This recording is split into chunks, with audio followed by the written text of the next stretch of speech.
In this session, we want to talk about assumptions that we all make, that we're all guilty of, and because of that, it's to our demise oftentimes as far as our organization is concerned. Here are the assumptions that we make that all of us do, and they basically to our demise. We all make them, and the first one is when we say something to someone, they immediately understand what it is we just told them. I mean, most people, you think when you say something, that, okay, I understand that, let's go on. Well, if you really believe that's true, then you've never had a teenager live in your house. I'm just here to tell you. Because they don't always hear what it is that you say. You've told them over and over and over again that this is what it is that they should do, this is what they should never do, and then they do what it is that they should never do, and all of a sudden you're looking at them and they're looking like you, they're just staring in the life of or in the lights of a deer in the headlights. We don't always understand what it is that we've been told. And then the second thing that we do that all of us are guilty of, and that is that even if they did comprehend what you said, it is highly unlikely that they're going to expend the energy to act upon it. You see, we live in a world that basically is really driving or seeking to engage us. I mean, and it happens everywhere. On television, you'll see 5 or 6 commercials in a row that are trying to sell you something that you may not want. Or you ride down the road and billboards are there, and turn on the radio, there are all kinds of invitations for you to become involved in something. And basically, most of us are just too tired to expend the energy to try to figure out what it is that people are asking us to do. And so those two assumptions are two assumptions that the majority of us in the world make today. So what do we need to do about that? Well, first of all, we need to clearly explain the nature of our work and what we do and how we do it and why it's so important. We're going to develop each one of these contexts in just a few moments. And we need to provide people bridges where they can select from a wide range of ways in which they can share in our work. So,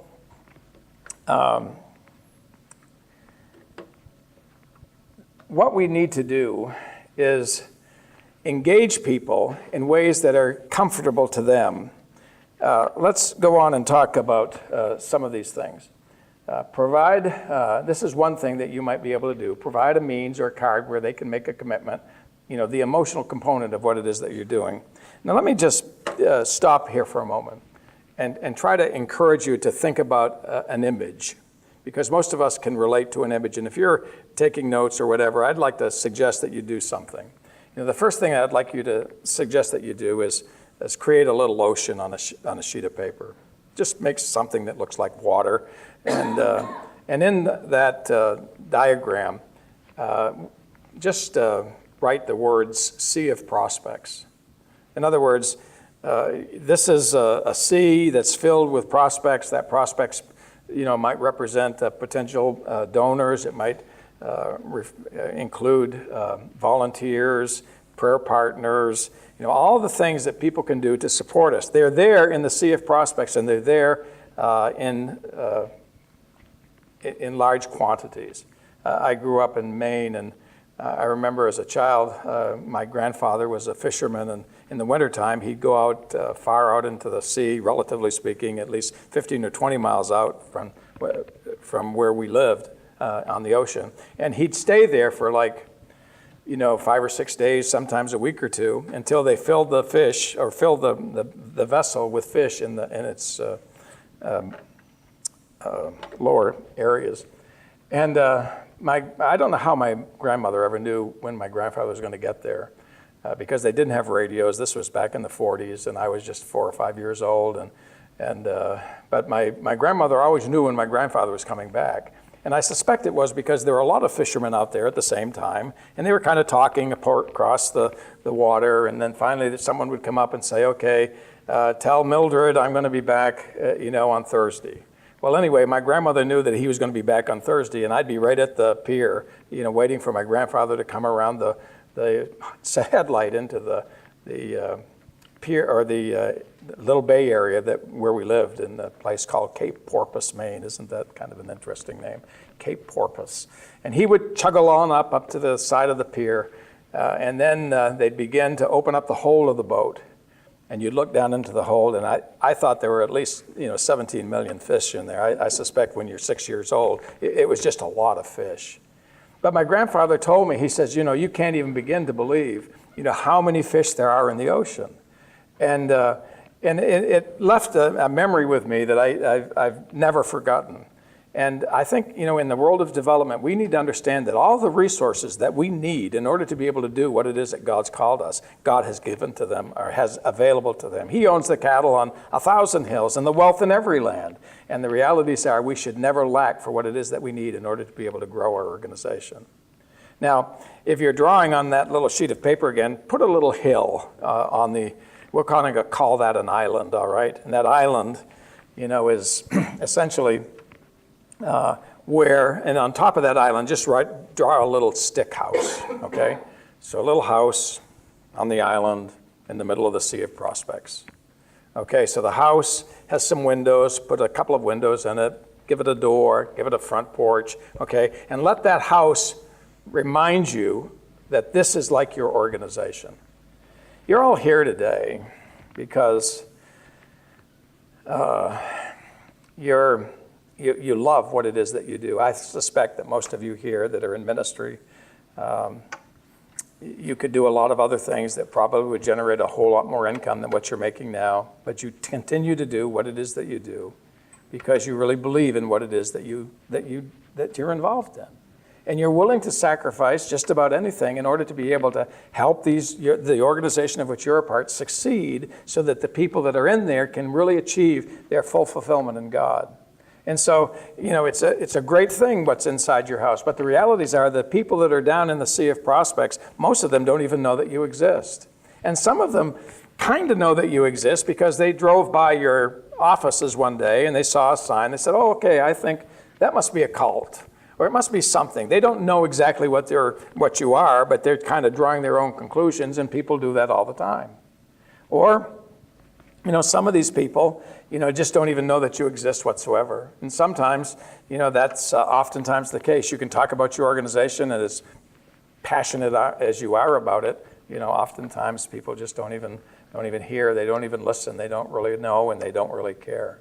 So how do you go about this process of building a relationship? Well, the first step in the process, take a little arrow from the Sea of Prospects and kind of hook an arrow up and put a little stick person right at the front porch of the house.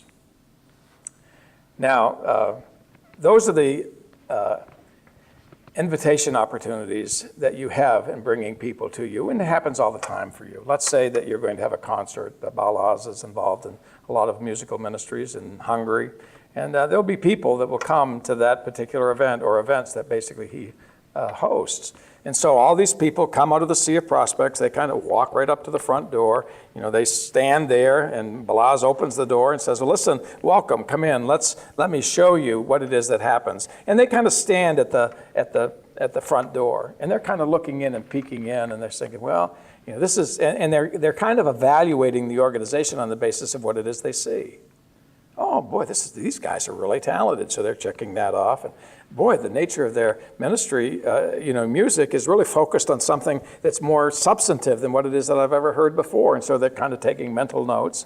And it's almost as if they're standing there in the front porch and they're kind of looking around and saying, well, that must be the living room, or that must be the dining room, or that must be the great room, or the kitchen, or whatever. But we haven't invited them in. They're just standing there on the front porch, participating in something that you have created for them to be able to see and what it is that you do. Well, typically what happens is when the event is over, what do? You just close the door. Thanks for coming. God bless you. Good night, and everybody kind of walks and marches right down to the Sea of Prospects again, and there they are kind of floating around until something else happens. That's what happens in a majority of organizations everywhere. I can almost assure you that you have had thousands, if not tens of thousands of people that have come to your front porch and you've left them there and sent them home. And that's the way development mostly is in a lot of organizations. It's up and down, up and down, up and down, up and down. But if you wanted to build a relationship, what would you do? If you came to my home, and we'd love to have you, if you've ever come to Indiana, then if you don't have a best friend in Indiana, then you can be the best friend for Jerry. Jerry's always looking for friends. And so you have a best friend in Indianapolis, Indiana, okay? So just come anytime you'd like. Well, if you came to Indiana and Balaz comes to my door and he knocks on the door, and I open the door and there's Balaz. I said, well, what in the world are you doing here? It's really good to see you. And the first thing I'm going to say is, well, why don't you come in, right? And so Balaz kind of crosses over the threshold. That's the little piece of board between the front door and the front porch. And he's going to come in and we're going to sit down and we're going to have some ice cream, or we're going to sit down and have a piece of pie. We're going to sit down at the table and talk and chat with one another. That's where relationships really occur. And so figuratively speaking, how does that work and play out in your practice? There are people that come to the front porch and they never come in. So there's two terms that we use here that are really important. The first word is the exposure opportunity. So that's the arrow that takes you up to the front porch. The next word that we use is what we call the bridge. That's what takes you from the front porch across the threshold and into the foyer. We call that the bridge. That's the bridge that gets you from the front porch into the foyer. And think of it this way. A bridge is an invitation. And an invitation is something that you need to say yes or no to. In other words, would you like to come in? Yes. Or Balaz might say, well, I wouldn't walk into your house if you were the last person in the world. But it's unlikely that he would do that because he came on his own initiative. But he might say that I've got a plane that's leaving in 2 hours, but I really wanted to come and meet Sue because I think she's a figment of your imagination. Nobody's ever seen her. And so he's going to stay long enough so that he can see Sue, that she's really, really true and really alive and well. But he might come in and we begin the process of building a relationship. What you need to remember is that an invitation requires a rational choice. Now remember what we talked about when we talked about development. Development represents the things that we do to build rational relationships with others. Yes, will you come in? Or no, do you not want to come in? Are both rational choices. And so people, have to make a choice. And that's where relationships really start beginning, when they start making choices on your behalf and really understanding what it is that you do. Now, there's a third phase of this. We have the entry-level opportunity, we have the bridge, and then we have the result of a successful bridge, and we call that conversion. And conversion is a percentage. So let me put it this way. Let's say that you have a meeting at your organization, and this is really a great meeting. You've got people from all over that have come to hear and learn what it is that you do as an organization. And let's say there's 150 of them that come. You have 150 people that show up, and they come to hear what it is that you have to offer, and they're sitting there listening and really excited about what it is, perhaps, and so forth and so on. And then, they leave. But there are 150, let's say there are 150 people that came, and there were 70 that came to the front porch. There are 75 that came in. So what you had is a 50% conversion rate. 50% of the people that came made a decision to some degree on your behalf to come into the house, whatever that might look like, practically speaking. And that's called conversion, or the conversion percentage. So what we do when we're working with people is essentially this, that if you want to assess how well you're doing, is measure the attrition percentages, or whatever the case might be, this conversion percentage of the people that came versus those that did not come. And we need to conclude this with maybe some illustrations that would be helpful for you. What do you do in a situation like that? Well, let's say that I'm Balaz, since he's the person that we're picking on here today. And Balaz is the director of an organization, and it's a music organization, and I'm not going to really represent it too well, just because I don't know that much more about it other than just what it is that I just said. But let's just say that you're here, and you've come to this event that Balaz has planned, this concert that's going to be such a wonderful thing, and really engaging people in the kinds of ways that only music can do that. And so I'm Balaz now. I come up and I stand up and I say, I'm so grateful that you came to our meeting tonight. It's so good that you did. It was great to have you here. You heard wonderful music. You heard the testimonies of some of the young people that are a part of the concert that you heard today, and you saw what it is that God's doing in their lives. Some of you heard and saw the videos that showed what we are doing, not just here in Budapest, but throughout Hungary and other places here in Eastern Europe. And you're saying to myself, man, this is just like really great. We're so impressed, as I believe many of you might be. And oftentimes when we do these kinds of concerts, people want to know a little bit more about what we're doing and would like to become engaged in some kind of way in what it is that we're doing. So let me share with you 5 or 6 ways that you could be a part of what it is that we do. First of all, this is a Christian ministry, and we are reaching out to young people throughout Central and Eastern Europe, and we need your prayers. And your prayers are very, very important to us. And so one thing that you could do, all of you could do, if in fact you have the desire to do so, and that is to pray for us on a regular basis. And if you have a little box on this material that we gave you a brochure when you walked in, you can take the perforated end of that three-fold brochure. It's perforated to make it easy for you to check it. And here are some ways that you could become involved. You could be involved becoming one of our prayer partners. We're praying for 10,000 people. 10,000 people in Central and Eastern Europe, who will pray for us on a regular basis. If you'd like to do that, we'd love to send it to you. It's a magnetic schedule, 31-day prayer guide where you can put it right on your refrigerator door. And today is the 23rd, so you look down for the 23rd, and here's a prayer request. And we would just encourage you to pray for us on a regular basis. Now, here's another thing that you might be involved in. We have what we call a VIP newsletter. And it's what it is that, if you're interested in what it is we're doing, you're a very important person to us. Because what we're doing is making a huge difference. And we have a VIP newsletter. It's basically an email that comes to you only 12 times a year, once a month, and it's a factoid that kind of tells you what's happening, throughout Central and Eastern Europe and what it is that God is doing through our ministry. And if you'd like to learn more about that, just to pray more intelligently, just check that box. We'd love to have you do that.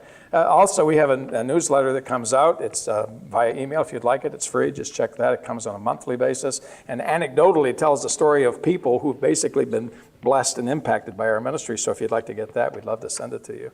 Also, we need volunteers. We're going to do concerts throughout the area. We're looking for people who might want to volunteer and work with us and helping us to schedule events. And if you're interested in volunteerism of any kind, we have lots of opportunities. And if you'd like to do that, just check that box. And I've just said 4 things, and I could say 5 or 6 more, but I didn't ever talk about money. Now, the realities are maybe they want to give money, but that's not the primary purpose. We want them. And the only way they're going to do that is to be able to invite them in ways that are going to be compatible with their interests and their involvement. So that's what bridging is. But bridging is the biggest mistake we make in development. I mean, the realities are the biggest mistake we make in development is the failure to bridge. We have brought, and I can guarantee you that you have brought thousands, if not tens of thousands of people to the front porch of your organization, figuratively speaking, and have left them there. Thanks for coming, God bless you, good night. They walk out, nothing happens. You're looking, it was a great event. You're thinking, well, boy, I think probably on Tuesday afternoon, we're going to see a pile of mail in our mailbox. And so we run down to the mailbox, kind of waiting for the mail to come, and nothing comes in. I was with a large organization in America, Habitat for Humanity, one of the second or third largest charity in America. And basically, I was there on the 25th anniversary of Habitat for Humanity's history. And it happened in September, about 13th, 2011. Now, you probably remember that date because on September the 11th, 2011, there was 2000. Whatever. No, it wasn't. Yes, it was 2001. That's right, because we had just moved to Indiana. So in 2001, we had this, this horrible crisis that you're all familiar with, and. Well, this was the 25th anniversary of Habitat for Humanity, and so they were going to have their annual conference there on that weekend, but nobody could get there. I mean, the realities are all the planes were, grounded, and so the only people that could get there were people that could drive there. And so we were expecting like 30 or 40,000 people, and about 5,000 people showed up. Now, we have a bit of a problem here because, here we have Jimmy Carter, the president, former president of the United States, it was Jimmy Carter that came and we had a lot of other dignitaries coming in from all over the country, some of whom got there, some of whom didn't get there. And, but anyway, we had a really, really good group that finally came because what we did was we contacted the governor and all the television stations and radio stations and so forth and said, listen, here's an opportunity. It's been a really rough week for all of us. Why don't we come down and celebrate things that are good that are happening in the world today, and we invite you to come as our guests to a very special event, in Indianapolis on that particular evening. And so people came. All 35,000 seats were filled. And I'm sitting in the front row. And, Jimmy Carter comes, and Sandy Patty's a vocalist that you may be familiar with, and she was there, and they had videos of bills that Habitat, they build homes for people who don't have homes, and they showed some of the bills that were taking place in various places around the world. They had people that were there live giving testimonies of their experience in various places, and great music, great message. Jimmy Carter did really a very, very great job. I mean, he was trying to soothe people and talk about the better things of what it is that happen in our world, and this is one of them. And so he did a marvelous job, and I'm sitting there and I think, man, this is just one great evening. We have 35 people that don't even know anything about Habitat for Humanity. They are so excited and involved, and you could tell how excited they were. The director or the president of Habitat for Humanity stood up after Jimmy Carter had finished, and he says, well, I really want to thank you for coming here tonight. God bless you. Good night. And I'm sitting in the front row, and I'm saying, no! I'm saying to my wife, I'm sitting there looking at her and saying, 25,000, 35,000 people at the front porch, and he left them there. And she's saying, honey, it's okay. It's really okay. I says, it's not okay. And she says, it's okay, Jerry. I'll drive home. I mean, I'll drive. I was not even in any position to even do, I can't even begin to tell you how exasperated I was, how frustrated I was that could ever possibly happen.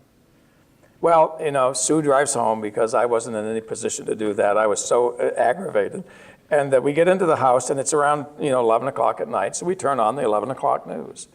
Well, to make things worse, there's people, newscasters that are standing out in front of the stadium, and they're interviewing people. What did you think of the night? Oh, it was such a great night. It was such a wonderful night. Were you impressed by Habitat for Humanity? We were so impressed. Would you think you'd be involved? I think we will. And they're saying all these things. And so now what are we doing on Wednesday morning? We're standing there at the mailbox. And no, there was not any major changes. I think we probably had a 3% increase in involvement that next year because we failed to bridge. Now, have you ever done that?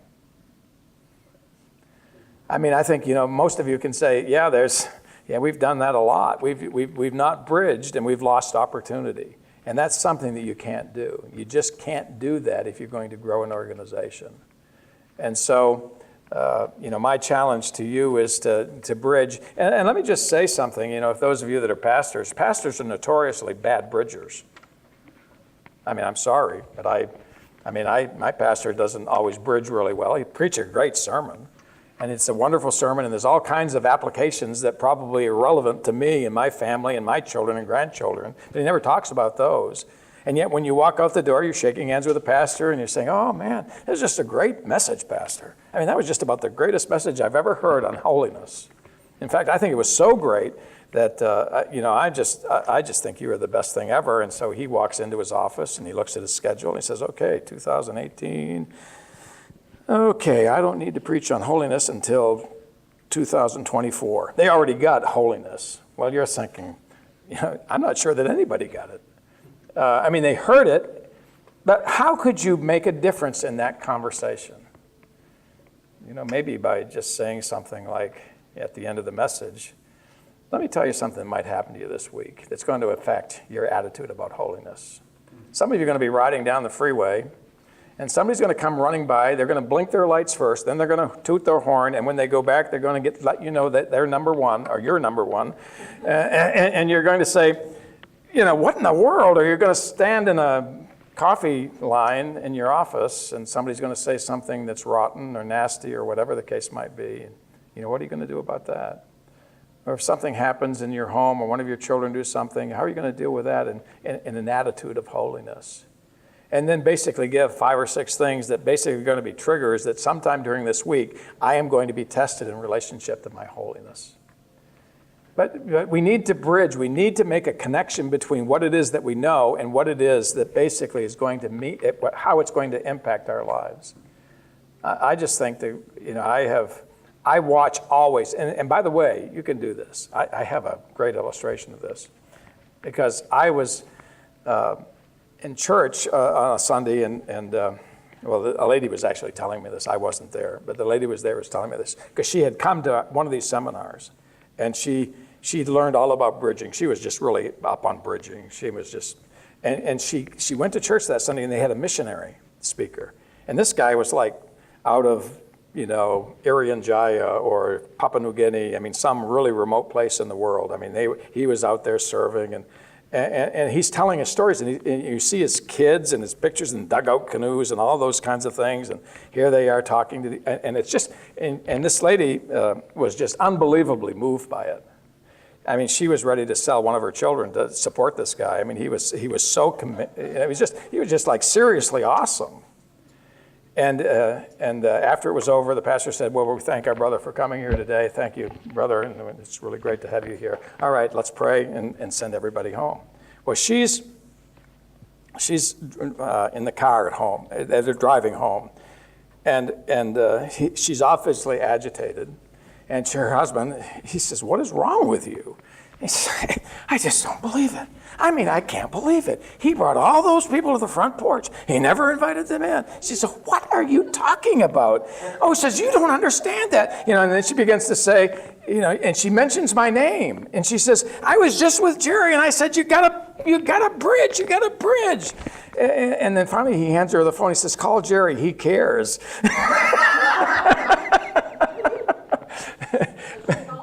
Yeah, she did. Well, I don't know I think she did call me, but it wasn't right then. I think she was too agitated with him because she probably would have handed the phone to him after she got me online and say, you talk to him. But, I'm sure you can think of times that you've not bridged in talking to people. Bridging is just a part of conversation. If you're discipling people, I mentor a lot of young men that are involved in our church. And so we have a conversation, and we're kind of working on a topic. But we're going to meet again. And so I said, well, here's what I'd like you to do over this next meet. Let's talk about these 2 things. These are a couple of things that I'd like you to read before we come, and let's meet again next Thursday. That's the bridge. Now, you could come back and not have a bridge, and so basically you're having nice informal conversation that's not taking you anywhere. The bridge is the process that keeps it going. And that is a very, very important point. So if you remember anything from my presentation, I hope that you won't sleep, and I hope you feel a little uncomfortable about the fact of what you've not bridged and what you've missed, because there have been missed opportunities, and they're always there. And so bridge everything. We bridge with our kids, we bridge with our grandkids, in terms of, okay, let's take this to the next level, and constantly seeking to keep the conversation moving in a direction that basically is going to change and make a difference.